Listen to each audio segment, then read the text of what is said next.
Well, the Bible is written from the end of the story. Right. So the end of the story, the resurrection and ascension and Pentecost, is really the beginning of the story.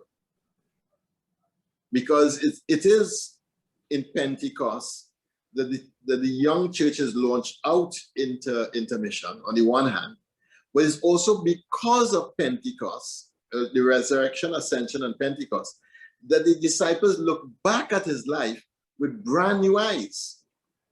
Brand new eyes now. Now, this is really this is a big piece of a theory in hermeneutics, which is what I have my doctorate in.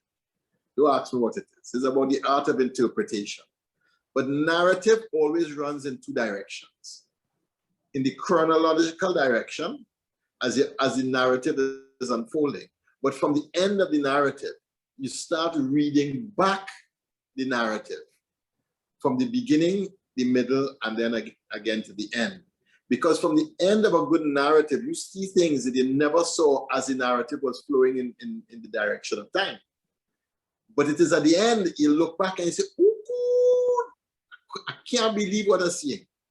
Like, even if you take your life, at the end of any day, when you look back at your day, that's when you start to make sense of the day, you know? Right. When you're living it coming forward, half the things you're missing, eh? Yeah.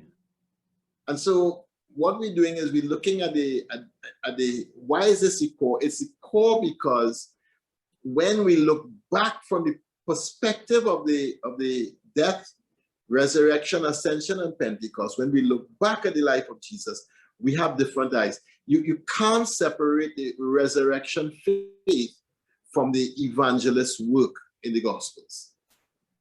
Wow. I always like to read from the back and then go forward. And then go back and start to read. I want to see if the good guy wins. You know what I mean? And if the good guy wins, it makes the story better for me. So the good guy won. Yeah. Now, there are some good stories where the good guy doesn't win. Yeah? I like this story. The good guy wins.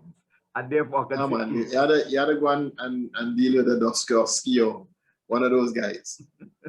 Or Greek tragedy. But the Paschal mystery is the core of Christian faith because it undergirds everything that we believe.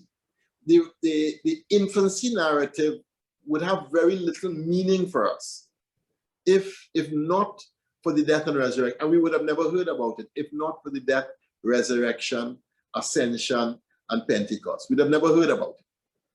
It would have been a nice story about some guy. We have plenty of those floating around the world. But it doesn't become a living faith until you understand that the disciples were sent to mission. And it is them being sent to mission, which is really the end of Jesus' story.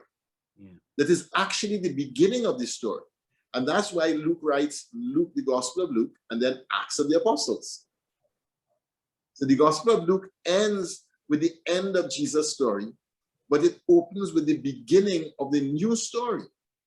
And that new story could only be understood from the ending of the old story of Jesus with his life, death, resurrection, ascension, and the coming of the Holy Spirit, which gives a burst into the whole of the mystery.